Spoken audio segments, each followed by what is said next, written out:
திரு CV. Shanmugam அவர்கள் தனி ஒரு ஆளாக உள்ளே வரக்கூடிய காட்சிகளை பார்க்கின்றோம். He has been the center of action. அவரை சுற்றித்தான் 30-35 எம்எல்ஏக்கள் அவரை சுற்றி வருகிறார்கள்.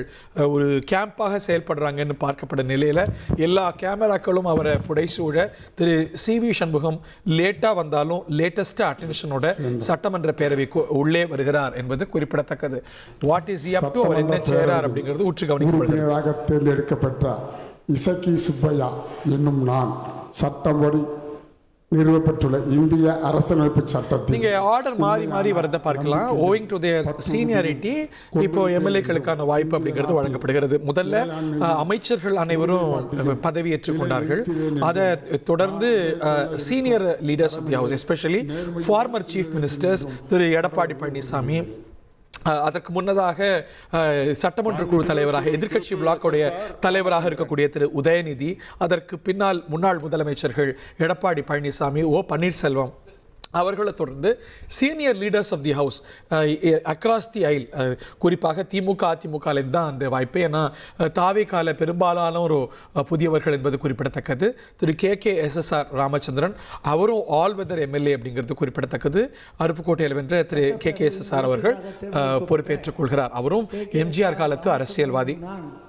சட்ட முறைப்படி நிறுவப்பட்டுள்ள இந்திய அரசியலமைப்பு சட்டத்தின் உண்மையான நம்பிக்கையும் பற்றுறுதியும் கொண்டிருப்பேன் என்றும் இந்திய நாட்டின் இறையாண்மையும் ஒருமைப்பாட்டையும் நிலைநிறுத்துவேன் என்றும் நான் மேற்கொள்ள இருக்கும் கடமையை நேர்மையுடன் நிறைவேற்றுவேன் என்றும் உளமாற உறுதி கூறுகிறேன். KKSSR ராமச்சந்திரன் விருதுநகர் மாவட்டத்தில் திமுக அவர் Ganesan C V. Ganesan ex minister பொறுப்பேற்றுக் கொள்ள வருகிறார். சிவின்னு சண்முகம்னு சொல்றாருன்னு நினைச்சேன். அவர் இப்பதான் உள்ள வந்திருக்கிறாரு.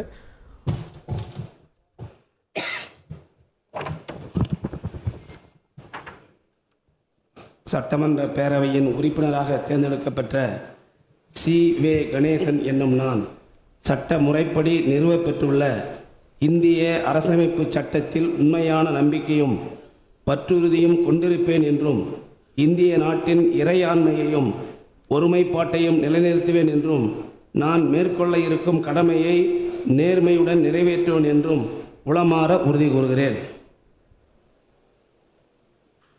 திராவிட முன்னேற்ற கழக சட்டமன்ற உறுப்பினர் சி.வி. கணேசன், திரு K.C. கருப்பண்ணன் அவர்கள் அடுத்து பொறுப்பேற்றுக் கொள்கிறார். இப்படி வழக்கமாக ட்ரெஷரி பெஞ்சில் நிறைய மூத்தவர்கள் இருப்பாங்க. ஆனால் ட்ரெஷரி பெஞ்ச் என்று நான் சொல்வது ஆளுங்கட்சி வரிசை. ஆளுங்கட்சியில் பலரும் இளையவர்கள், பலரும் புதியவர்கள் அப்படிங்கிறது குறிப்பிடத்தக்கது. அப்படிங்கிறதுனால அமைச்சர்கள் பொறுப்பேற்றதை தொடர்ந்து மற்ற எல்லோரும் எதிர்க்கட்சி வரிசையிலிருந்து தான் பொறுப்பேற்றுக் கொள்கிறார்கள். ஓவிங் டு தேர் சீனியர் சட்டமன்றத்துடைய எஸ்டாப்ளிஷ்ட் புரோட்டோகால்ஸ் படி நன்னிலம் காமராஜ் அவர்கள் பதவியை ஏற்றுக்கொள்கிறார். திரு நன்னிலம் காமராஜ் அவர்கள் திரு எடப்பாடி பழனிசாமி அவர்களோடு சட்டமன்ற பேரவைக்கு வந்தார் என்பது குறிப்பிடத்தக்கது. நான் சொன்னது போல இயல்பாக பார்க்கப்பட்டிருக்கலாம். ஆனால் இன்னைக்கு எடப்பாடி பழனிசாமி அவர்களோடு வராத முக்கியஸ்தர்கள் தனியாக அதிமுகவில் ஒரு குழுவாக வந்தார்கள். உணவுத்துறை அமைச்சராக தமிழ்நாட்டு அரசில் பணிபுரிந்த இவரும் கூட எந்த பக்கம் அந்த மாவட்டத்தில் திமுக ரொம்ப வலுவான மாவட்டம், அவர் மாவட்டத்தில் நன்னிலத்தில் அதிமுகவுடைய கிரீன் பேட்சாக வைத்துக் கொண்டிருப்பவர். சட்ட முறைப்படி நிறுவப்பெற்றுள்ள இந்திய அரசியலமைப்பு சட்டத்தில் உண்மையான நம்பிக்கையும் பற்றுறுதியும் கொண்டிருப்பேன் என்றும் இந்திய நாட்டின் இறையாண்மையும் ஒருமைப்பாட்டையும் நிலைநிறுத்துவேன் என்றும் நான் மேற்கொள்ள இருக்கும் கடமையை நேர்மையுடன் நிறைவேற்றுவேன் என்றும் கடவுளறிய உறுதி கூறுகிறேன். ஓகே, திரு நன்னிலம் காமராஜ் அவர்கள் எம்எல்ஏவாக பொறுப்பேற்றுக் கொண்டார். அவர் திரு எடப்பாடி பழனிசாமி சகிதம் வந்தார் என்பது குறிப்பிடத்தக்கது.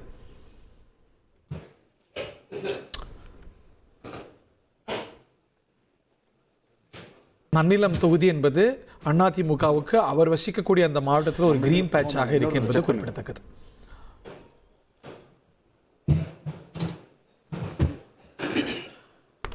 சட்டமன்ற பேரவையின் உறுப்பினராக தேர்ந்தெடுக்கப்பட்ட அரசக்கரபாணி என்னும் நான் சட்ட முறைப்படி நிறுவப்பட்டுள்ள இந்திய அரசமைப்பு சட்டத்தின் உண்மையான நம்பிக்கையும் பற்றுறுதியும் கொண்டிருப்பேன் என்றும் இந்திய நாட்டின் இறையாண்மையும் ஒருமைப்பாட்டையும் நிலைநிறுத்துவேன் என்றும் நான் மேற்கொள்ள இருக்கும் கடமையை நேர்மையுடன் நிறைவேற்றும் என்றும் குலமாற உறுதி கூறுகிறேன்.